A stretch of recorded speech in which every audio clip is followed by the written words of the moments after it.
छत्तीसगढ़ में सबसे बड़ा एंटी नेशनल ऑपरेशन हुआ है, जिसमें 34 नक्सली मारे जाने की खबर। 31 नक्सलियों के शव को बरामद कर लिया गया है। वहीं मुठभेड़ दंतेवाड़ा और नारायणपुर जिले के बॉर्डर पर हुई है। छत्तीसगढ़ के डिप्टी सीएम अरुण साव ने कहा कि जल्द ही छत्तीसगढ़ को नक्सलियों से मुक्त करा लिया जाएगा। उन्होंने ऑपरेशन में लगे सुरक्षा बल के जवानों को धन्यवाद दिया है।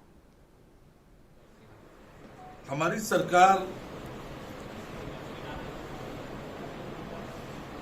ने एकदम सर्वोच्च प्राथमिकता से बस्तर को नक्सल मुक्त बनाने का अभियान चलाया।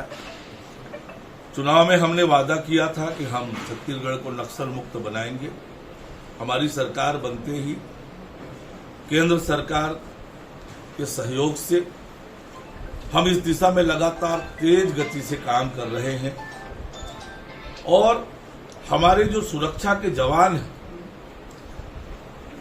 दुर्गम क्षेत्रों में भी पूरी बहादुरी और वीरता के साथ योजना बनाकर बस्तर को शांति और विकास के लिए काम कर रहे हैं। निश्चित रूप से हमारे सुरक्षा बल, सुरक्षा के जवान पूरी मुस्तैदी और ईमानदारी से काम कर रहे हैं। मैं जवानों को बहुत बधाई और शुभकामनाएं देता हूं कि उनको लगातार इस काम में सफलता मिल रही है।